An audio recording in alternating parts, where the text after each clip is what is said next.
300ಕ್ಕಿಂತ ಹೆಚ್ಚಿನ ಕಾಯಿಲೆ ಕ್ಯೂರ್ ಮಾಡ್ತೈತಂತ್ರಿ ಇದು. ನಮ್ಮ ಮನ್ಯಾಗ ಇರ್ತೈತ್ರಿ, ತಿಂತೇವೆ. ಆದ್ರೆ ಗೊತ್ತಿರಂಗಿಲ್ರಿ ಯಾವ್ದಂತ ಅನ್ಕೊಳಕತ್ತೀರನ್ರಿ. ಅದರಿಪ್ಪ ಕಾಯಿ ನುಗ್ಗೆಕಾಯಿ ಹಸೆಗೆ. ಅವಾಗನ ನಮ್ಮ ರವಿ ಮಾಮ ಹೇಳ್ಬಿಟ್ಟಾನ, ಈ ನುಗ್ಗೆಕಾಯಿ ಒಳಗೆ ಭಾಳ ಬೆನಿಫಿಟ್ಸ್ ಐತೋ ತಿನ್ರು ಅಂತ ಹೇಳಿ. ನಾವು ತಿಂತಿರ್ತೇವೆ, ಬಟ್ ಗೊತ್ತಿರಂಗಿಲ್ಲ ಅದನ್ನ ಡೈಲಿ ತಿನ್ನೋದ್ರಿಂದನೂ ಭಾಳ ಬೆನಿಫಿಟ್ಸ್ ಆಗ್ತೈತಿ. ಇದ್ರದ್ದು ಬೇರ್ ಹಿಡ್ಕೊಂಡು ಎಲೆ ಹೂವು ಕಾಯಿ ಅಷ್ಟೇ ಅಲ್ದ ನುಗ್ಗೆಕಾಯಿ ತೊಗಟಿನೂ ನಮ್ಮ ದೇಹಕ್ಕೆ ಭಾಳ ಇಂಪಾರ್ಟೆಂಟ್ ರೀ. ಸಾವಿರಾರು ರೋಗಗಳನ್ನು ಕಡಿಮೆ ಮಾಡುವಂಥ ಈ ಒಂದು ನುಗ್ಗೆಕಾಯಿ ಬೆನಿಫಿಟ್ಸ್ ಮತ್ತು ಅದ್ರದ್ದು ಈ ದಮ್ ಬಿರಿಯಾನಿ ಅಥವಾ ಪಲಾವ್ನ ಹೆಂಗೆ ಮಾಡೋದತ್ತ ನಾ ನಿಮಗೆ ತೋರಿಸ್ತುನು. ಅದಕ್ಕಿಂತ ಮೊದಲು ನೀವೆಲ್ಲರೂ ಏನು ಮಾಡ್ಬೇಕಂತ ಗೊತ್ತೈತ್ರಲ್ಲ ನಿಮಗೆ. ಯಾರೆಲ್ಲ ನನ್ನ ಚಾನಲ್ನ ಇನ್ನೂ ಸಬ್ಸ್ಕ್ರೈಬ್ ಮಾಡ್ಕೊಂಡಿಲ್ಲ ಮತ್ತು ಫಾಲೋ ಮಾಡಿಲ್ಲ, ಲೈಕ್ ಮಾಡಿಲ್ಲ, ಶೇರ್ ಮಾಡಿಲ್ಲ ಮಾಡಿರಿ. ಯಾರೆಲ್ಲ ಫಸ್ಟ್ ಟೈಮ್ ನೋಡತ್ತೀರಿ, ನನ್ನ ಚಾನಲ್ ಹೆಸರು ರೀ ಝೀರೋ ಆಯಿಲ್ ಕುಕಿಂಗ್ ಅಂತ್ರಿ. ನೀವು ಮನೆಯಾಗ ಏನೇನು ಅಡುಗೆ ಮಾಡ್ತಿರಲ್ಲ ಅವೆಲ್ಲ ಅಡುಗೆನ ನಿಮಗೆ ಎಣ್ಣೆ ಇಲ್ದ ಮಾಡಿ ತೋರಿಸ್ತೀನಿ ರೀ. ಹೆಂಗೆ ತಂದ್ಕೊಳತ್ತೀರ ನೀವು ವಿಡಿಯೋ ನೋಡೋದ್ರಿಂದ ನಿಮಗೆ ಗೊತ್ತಾಗ್ತೈತಿ. ಎಣ್ಣೆ ಇಲ್ದ ಅಡುಗೆ ಮಾಡೋದ್ರಿಂದ ಏನಾಗ್ತೈತೆ ಗೊತ್ತನ್ರಿ, ಆಹಾರದೊಳಗಿರೋ ನ್ಯೂಟ್ರಿಷನ್ ಹಂಗೆ ಉಳಿತೈತೆ ರೀ. ಅದರಿಂದ ರೀ ನಿಮಗೆ ಕೊಲೆಸ್ಟ್ರಾಲು, BP, ಥೈರಾಯ್ಡು, ಶುಗರ್ ಅಂತ ಕೆಲವೊಂದು ಸ್ಲೋ ಪಾಯ್ಸನ್ ಡಿಸೀಸಸ್ಗಳು ನಿಮ್ಮ ದೇಹನ ಸೇರಂಗಿಲ್ಲ ರೀ. ಸಪೋಸ್ ನೀವೇನಾದರೂ ಆಲ್ರೆಡಿ ಡಯಾಬಿಟಿಕ್ಕಿಗೆ ತುತ್ತಾಗಿದ್ರಂದ್ರೆ ಅದನ್ನು ರಿವರ್ಸ್ ಮಾಡ್ಕೋಬೋದು ರೀ. ಅದಕ್ಕೆ ನಾನೇ ಬೆಸ್ಟ್ ಎಕ್ಸಾಂಪಲ್ ರೀ. ಮತ್ತು ಇದು ನಿಮ್ಗೆ ಯಾರ್ಯಾರ ಫ್ರೆಂಡ್ಸಿಗೆ ಬೇಕಾದವ್ರಿಗೆಲ್ಲ ಶೇರ್ ಮಾಡ್ತೀರಲ್ಲ ನೀವು. ಹಂಗೆ ಬರ್ರಿ ಈ ರೆಸಿಪಿ ಹೆಂಗೆ ಮಾಡೋದು, ಇದನ್ನು ಬಾಯಿ ಚಪ್ಪರ್ಸ್ಕೊಂಡು ಹೆಂಗೆ ಟೇಸ್ಟಿಯಾಗಿ ಮಾಡ್ಕೊಂಡು ತಿನ್ನೋದು ಅಂತ ಹೇಳ್ತಾನೆ. ಹಂಗಾರೆ ಶುರು ಮಾಡೋಣ. ಈಗ ಏನು ಮಾಡಿಬಿಡೋನು, ಒಂದು ಬೌಲ್ ತೊಗೊಂಡ್ಬಿಡೋಣ ರೀ. ಅದ್ರಾಗ ಸ್ವಚ್ಛಂಗಿ ತೊಳೆದಿದ್ದಂಥ ನುಗ್ಗಿಕಾಯಿ ಸ್ವಲ್ಪ ನಡಬರ್ಕ ಶೀಳಿ ಕಟ್ ಮಾಡ್ಕೊಂಡು ಹಾಕ್ಕೊಂಡು ಬಿಡೋನು. ಪೂರ ಸೀಳಕ್ಕೆ ಹೋಗ್ಬೇಡ್ರಿ, ಸ್ವಲ್ಪ ಸೀಳ್ರಿ. ಅದಕ್ಕೆ 1 ಕಪ್ ಅಷ್ಟು ಮೊಸರು ಹಾಕ್ಕೊಂಡು ಚಂದಂಗಿ ಕಲಿಸ್ಕೊಂಡು ಬಿಡ್ರಿ. ಮೊಸರು ಎಲ್ಲನೂ ಏನಾಗಬೇಕು, ನುಗ್ಗಿಕಾಯಿ ಒಳಗೆ ಸೇರ್ಕೊಂಡು ಬಿಡಬೇಕು.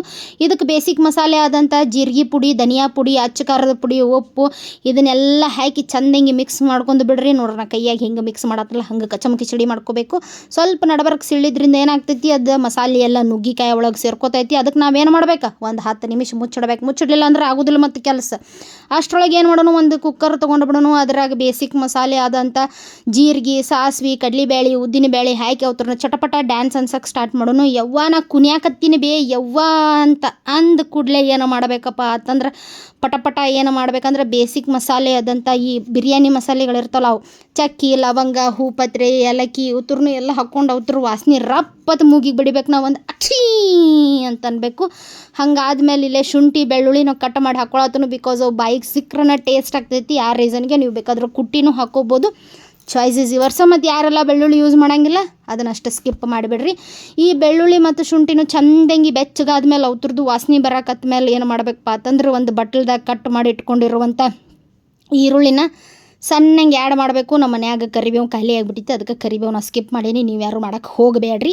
ಉದ್ದುದರೆ ಹೆರ್ಚ್ಕೊರಿ, ಅಡ್ಡಡ್ಡರೆ ಹೆರ್ಚ್ಕೊರಿ. ನಿಮಗೆ ಹೆಂಗೆ ಬೇಕಂತ ಹಂಗೆ ಕಟ್ ಮಾಡ್ಕೊಂಡಿರೋ ಈರುಳ್ಳಿನ ಹಾಕಿ ಅವ್ರನ್ನೂ ಹಣ್ಣನ್ನು ಮುದಿಕೆ ಆಗಾಕ ಸ್ವಲ್ಪ ನೀರಿನ ಅವಶ್ಯಕತೆ ಬೇಕಾಗ್ತೈತಿ. ಅದಕ್ಕೆ ಇಲ್ಲಿ ನಾ ಟೊಮ್ಯಾಟೊ ಆ್ಯಡ್ ಮಾಡ್ಕೊಳ್ತೇನೆ. ನಾ ಟೊಮ್ಯಾಟೊ ಉದ್ದುದ್ದು ಕಟ್ ಮಾಡ್ಕೊಂಡೇನಿ ರೀ. ನೀವು ಬೇಕಾದ್ರೆ ಸಣ್ಣಂಗೆ ಕಟ್ ಮಾಡ್ಕೊರಿ. ತಳ ಹಿಡಿಬಾರ್ದು ಅನ್ನೋಕ್ಕೋಸ್ಕರ ನಾವೇನು ಮಾಡಬೇಕಿಲ್ಲಿ ನೀರು ಯೂಸ್ ಮಾಡತ್ತೇನೆ. ಬಿಕಾಸ್ ನಾವು ಎಣ್ಣೆ ಇಲ್ಲದೆ ಅಡುಗೆ ಮಾಡ್ತೇವೆ ಆ ರೀಸನಿಂದ. ಸೊ ಇದನ್ನೆಲ್ಲ ಚಂದಂಗಿ ಬೇಯಿಸ್ಕೋಬೇಕಾಗ್ತೈತಿ. ಟೊಮ್ಯಾಟೊ ಈರುಳ್ಳಿ ಎಲ್ಲ ಚಂದಂಗಿ ಬೇಯಬೇಕು. ಅವೆಲ್ಲ ನೀರಿನ ಅಂಶ ಬಿಟ್ಟು ಚಂದಂಗಿ ಸಾಫ್ಟ್ ಆಗಬೇಕು, ಒಂದು ಟೆಕ್ಸ್ಚರ್ ಬರಬೇಕು. ಅಲ್ಲಿವರೆಗೂ ಅವ್ರನ್ನ ನಾವೇನು ಮಾಡಬೇಕು, ಚಂದಂಗಿ ಬೇಯಿಸ್ಕೋಬೇಕು. ನುಗ್ಗಿಕಾಯಿ ಒಳಗೆ ನಾ ಈ ರೆಸಿಪಿ ನಿಮಗೆ ತೋರ್ಸಾತನಲ್ಲ, ನೀವು ಇದನ್ನು ಒಂದು ಸತಿನೂ ಟ್ರೈ ಮಾಡಿರಂಗಿಲ್ಲ. ನುಗ್ಗಿಕಾಯಿ ಒಳಗೆ ದಮ್ ಬಿರಿಯಾನಿ ಮಾಡೋದಾ ಅಂತ ನಿಮಗೆ ಭಾಳ ಕ್ವಶನ್ ಇರ್ತೈತಿ. ಬಟ್ ಭಾರಿ ಟೇಸ್ಟಿ ಆಗ್ತೈತಿ. ಸ್ವಲ್ಪ ಅನ್ನ ಉದುರಾಗಿರ್ಬೇಕು ಅಷ್ಟೇ ರೀ. A1 ರೆಸಿಪಿ ಅಂತ ಹೇಳ್ಬೋದು. ನುಗ್ಗಿಕಾಯಿ ಒಳಗೆ 300 ರೋಗಗಳನ್ನು ಕ್ಯೂರ್ ಮಾಡುವಂಥ ಶಕ್ತಿ ಐತಿ. ಬಹುಶಃ ಅಷ್ಟು ರೋಗಗಳೇ ಇಲ್ಲ ಅನ್ನಿಸ್ತೈತಿ. ಆದರೂ ಅದು ಎಲ್ಲ ರೋಗಕ್ಕೂ ಟ್ರೀಟ್ಮೆಂಟ್ ಈ ನಮ್ಮ ನುಗ್ಗಿಕಾಯಿ ಒಳಗೈತಿ. ಹಿಂಗೆ ಇದನ್ನು ನೀವು ವಾರಕ್ಕೆ 2 ಸತಿ ಆದರೂ ತಿನ್ನಿರಿ, ಇಲ್ಲ ದಿನ ತಿಂದರೂ ನಡಿತೈತಿ. ಆಮೇಲೆ ಸ್ವಲ್ಪ ಇದಕ್ಕೆ ಅಚ್ಚ ಖಾರದ ಪುಡಿ, ಧನಿಯಾ ಪುಡಿ, ಜೀರಿಗೆ ಅವನ್ನೆಲ್ಲ ಹಾಕ್ಕೊಂಡು ಮಸಾಲೆ ವಾಸನೆ ಘಮ್ ಅಂತ ಇದನ್ನಾಗೋವರೆಗೂ ಇನ್ನೊಂದು ಸ್ವಲ್ಪ ಚಂದಂಗೆ ಏನು ಮಾಡಬೇಕಪ್ಪ ಅಂತಂದ್ರೆ ಇದನ್ನು ಬೇಯಿಸ್ಕೋಬೇಕಾಗ್ತೈತಿ. ಇವೆಲ್ಲ ಮಸಾಲೆ ವಾಸನೆ ಹೋಗಿ ಚಂದಂಗೆ ಬೇಯಿಸ್ಕೊಂಡ್ಮೇಲೆ ಆಲ್ರೆಡಿ ಏನು ಊರು ಹಾಕ್ಕೊಂಡಿರ್ತೀವಲ್ಲ ನುಗ್ಗಿಕಾಯಿನ ಅದನ್ನು ಹಾಕಿ ಚಂದಂಗೆ ಬೇಯಿಸ್ಕೋಬೇಕು. ನುಗ್ಗಿಕಾಯಿ ಸ್ವಲ್ಪ ಸಾಫ್ಟ್ ಆಗಬೇಕು. ಯಾಕಂದ್ರೆ ನಾವಿಲ್ಲಿ ಕುಕ್ಡ್ ರೈಸನ್ನು ಯೂಸ್ ಮಾಡತ್ತೇವೆ, ಅಂದ್ರೆ ಆಲ್ರೆಡಿ ಮಾಡಿ ಇಟ್ಕೊಂಡಿರೋ ಅನ್ನನ ಇಲ್ಲಿ ಯೂಸ್ ಮಾಡಕತ್ತೀನಿ ರೀ. ಅದರಿಂದ ನೀವೇನಾದರೂ ಇದಕ್ಕೆ ಅಕ್ಕಿ ಹಾಕಿ ಬೇಯಿಸ್ಕೊಳ್ಳೋರು ಇದ್ರಂದ್ರೆ ಸಾಫ್ಟ್ ಏನು ಮಾಡ್ಕೊಳ್ಳೋ ಅಂಥ ಅವಶ್ಯಕತೆ ಇಲ್ಲ. ಇದಾದ್ಮೇಲೆ ಸ್ವಲ್ಪ ಹೊತ್ತಿಗೆ ನೀವು ಅಕ್ಕಿ ಹಾಕಿ ಕೂಕೂ ಅನಿಸ್ಕೊಂಡ್ಬಿಟ್ರೆ ನಿಮ್ಗೆ ರೆಡಿ ಆಗಿಬಿಡ್ತೈತಿ. ಇಲ್ಲಪ್ಪ ಅಂತಂದ್ರೆ ಹಿಂಗೆ ಆಲ್ರೆಡಿ ಮಾಡಿಟ್ಟಿದ್ದು ಅನ್ನ ಯೂಸ್ ಮಾಡತ್ತಿದ್ರಂದ್ರೆ ಸ್ವಲ್ಪ ಏನು ಮಾಡಬೇಕು, 10 ರಿಂದ 15 ನಿಮಿಷ ನೀವೇನು ಮಾಡಬೇಕಪ್ಪ ಅಂತಂದ್ರೆ ಈ ನುಗ್ಗಿಕಾಯಿನ ಬೇಯಿಸ್ಕೋಬೇಕು. ಸಾಫ್ಟ್ ಆಗ್ತೈತಿ. ಸ್ವಲ್ಪ ಉಪ್ಪು ಹಾಕೋರಿ. ಅವಾಗ ಉಪ್ಪಿನ ಘಮ, ಮಸಾಲೆ ಘಮ ಎಲ್ಲ ನುಗ್ಗಿಕಾಯಿ ಒಳಗೆ ಹೀರ್ಕೊಂಡು ಅವನ ಭಾರಿ ಕೆಟ್ಟ ಟೇಸ್ಟ್ ಬಂದುಬಿಟ್ಟಿರ್ತೈತಿ. ಸೊ ನಾ ಇಲ್ಲಿ ಸ್ವಲ್ಪ ನೀರು ಹಾಕ್ಕೊಂಡು ಏನು ಮಾಡತ್ತೇನೆ, ಒಂದು 10 ರಿಂದ 15 ನಿಮಿಷ ನಾನು ನುಗ್ಗಿಕಾಯಿ ಸಾಫ್ಟ್ ಆಗಕ್ಕೆ ಬಿಡಾತೀನಿ. ಸೊ ನೋಡಿ ಇಲ್ಲಿ ನುಗ್ಗಿಕಾಯಿ ಎಲ್ಲನೂ ಸಾಫ್ಟ್ ಆದಮೇಲೆ ಒಂದು 80% ಸಾಫ್ಟ್ ಆಗ್ಯಾವ, ಇನ್ನು 20% ಹಬೆ ಒಳಗೆ ಬೇಯ್ತಾವು. ಸೊ ನಾವೊಂದು ಮಿಸ್ಟೇಕ್ ಇಲ್ಲಿ ಏನು ಮಾಡೀನಿರಪ್ಪ ಅಂತಂದ್ರೆ ಸ್ವಲ್ಪ ಅನ್ನ ಭಾಳ ಮೆತ್ತಗಾಗ್ಬಿಟ್ಟಿತ್ತು ನಮ್ದು. ನೀವು ಅದ್ರ ಬದಲಿ ಏನು ಮಾಡ್ರಿ, ಸ್ವಲ್ಪ ಉದುರು ಅನ್ನ ತೊಗೊರಿ, ಅವಾಗ ಟೇಸ್ಟ್ ಚಲೋ ಆಗ್ತೈತಿ. ಬಾಸುಮತಿ ರೈಸ್ ಯೂಸ್ ಮಾಡ್ರೆ ನಡಿತೈತಿ. ಕ್ಯಾಲ್ಶಿಯಮ್ ಪ್ರೋಟೀನ ಎಲ್ಲ ಈ ನುಗ್ಗಿಕಾಯಿ ಒಳಗೆ ಇದ್ರೂ ಸ್ವಲ್ಪ ಟೇಸ್ಟ್ ಎನ್ಹ್ಯಾನ್ಸ್ ಆಗಲಿ ಅನ್ನೋ ಸಂಬಂಧ ನಾ ಏನು ಮಾಡತ್ತೀನಿ, ಸ್ವಲ್ಪ ಪನ್ನೀರ್ ಯೂಸ್ ಮಾಡತ್ತೀನಿ. ಸೊ ಪನ್ನೀರು ಸ್ವಲ್ಪ ಕುಕ್ ಆಗಲಿ ಅಂತ ಹೇಳಿ ಮತ್ತು ಒಂದು 5 ನಿಮಿಷ ಅದನ್ನು ಚಂದಂಗೆ ಕುಕ್ ಮಾಡ್ಕೊಳತ್ತೀನಿ. ಸೊ ಎಲ್ಲನೂ ನೀಟಂಗಿ ಹಿಂಗೆ ಕುಕ್ ಮಾಡ್ಕೋಬೇಕು. ಇವಾಗ ನಾ ಏನು ಮಾಡ್ತೇನೆಂದ್ರೆ, ಕುಕ್ ಆಲ್ರೆಡಿ ಮಾಡಿ ಇಟ್ಕೊಂಡಿರುವಂಥ ರೈಸನ್ನ ನಾ ಇದ್ರ ಮೇಲೆ ಚಂದಂಗೆ ಹರಡ್ತೇನೆ. ಹರಡಿಬಿಟ್ಟು ಏನು ಮಾಡ್ತೇನೆಂದ್ರೆ, ಒಂದು ಪಾತ್ರೆ ಮುಚ್ಚಿ ಮ್ಯಾಲೆ ಏನು ಮಾಡ್ತೇನೆಂದ್ರೆ ಒಂದು ಕಲ್ಲನ್ನು ಇಡ್ತೇನೆ. ಆಬ್ವಿಯಸ್ಲಿ ನಿಮಗೆಲ್ಲ ದಮ್ ಬಿರಿಯಾನಿ ಮಾಡೋದು ಗೊತ್ತೇ ಇರ್ತೈತಿ, ಅದನ್ನೇ ನಾ ಎಕ್ಸ್ಟ್ರಾ ಹೇಳುವಂಥ ಅವಶ್ಯಕತೆ ಇಲ್ಲ, ಆದರೂ ಹೇಳಕತ್ತೇನೆ. ಅದ್ರ ಜೊತೆ ನುಗ್ಗಿಕಾಯ್ದು ಬೆನಿಫಿಟ್ಸ ಡೀಟೇಲಾಗಿ ಹೇಳ್ತೀನಿ, ಕೇಳಿಸ್ಕೊರಿ. ಫಸ್ಟ್ ನುಗ್ಗಿಕಾಯಿ ಎದಕ್ಕೆ ಯೂಸ್ ಮಾಡ್ತಾರಪ್ಪ ಅಂದ್ರೆ ಬ್ಲಡ್ ಶುಗರ್ನ ಕಡಿಮೆ ಮಾಡೋಕ್ಕೆ. ಯಾಕಂತಂದ್ರೆ ಇದು ಪಿತ್ತಕೋಶ ಏನಿರ್ತೈತಲ್ಲ ಅದನ್ನು ಕ್ಲೆನ್ಸ್ ಮಾಡ್ತೈತಿ. ಯಾಕಂದ್ರೆ ಅಲ್ಲಿಂದ ನಮಗೆ ಇನ್ಸುಲಿನ್ ಪ್ರೊಡ್ಯೂಸ್ ಆಗಬೇಕು, ಅದನ್ನು ಇದು ಕ್ಲೆನ್ಸ್ ಮಾಡೋದ್ರಿಂದ ಆಬ್ವಿಯಸ್ಲಿ ನಮಗೆ ಡಯಾಬಿಟಿಕ್ಕಿಂದ ಮುಕ್ತಿ ಸಿಗ್ತೈತಿ 100%.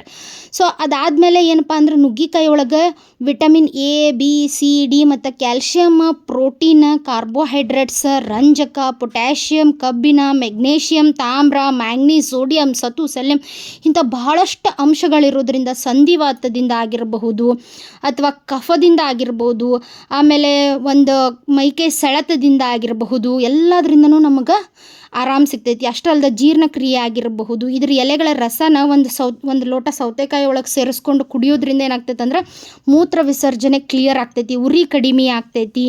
ಅಷ್ಟೇ ಅಲ್ಲದೆ ಇದು ಗರ್ಭಿಣಿ ಸ್ತ್ರೀಯರಿಗೆ ಹೇಳಿ ಮಾಡಿಸಿದಂಥ ಒಂದು ಇದನ್ನು ಕಣ್ಣಿನ ಆರೋಗ್ಯಕ್ಕಾಗಿರ್ಬೋದು, ಚರ್ಮದ ಆರೋಗ್ಯಕ್ಕಾಗಿರ್ಬೋದು, 1-2-300 ಕಾಯಿಲೆ ಅಂತ ಮೊದಲೇ ಹೇಳಿಬಿಟ್ಟೇನಲ್ಲ, ಇನ್ನೇನು ಹೇಳೋ ಅವಶ್ಯಕತೆ ಇಲ್ಲ ಅಂತ ಅನ್ನಿಸ್ತೈತೆ. ಆ ಪರಿ ಇದ್ರದ್ದು ಬೆನಿಫಿಟ್ಸ್ ಐತಿ. ಆದರೂ ಡೀಟೇಲ್ಡ್ ಇದ್ರದ್ದು ಬೆನಿಫಿಟ್ಸ್ ಏನೈತೆ ಅನ್ನೋದು ಡಿಸ್ಕ್ರಿಪ್ಷನ್ದಾಗ ಹಾಕಿರ್ತೀನಿ, ಒಂದು ಸತಿ ಚೆಕ್ ಮಾಡ್ಕೊರಿ. ಮತ್ತು ಈ ರೆಸಿಪಿ ನೀವು ಟ್ರೈ ಮಾಡಿರಿ, ಹೆಂಗಿತ್ತು ಅನ್ನೋದು ನನಗೆ ಹೇಳ್ರಿ. ನಾಳೆ ಮತ್ತೊಂದು ಹೊಸ ವೀಡಿಯೋ ಒಂದಿಗೆ ನಿಮ್ಮ ಭೇಟಿ. ಅಲ್ಲಿವರೆಗೂ bye, love you all, take care.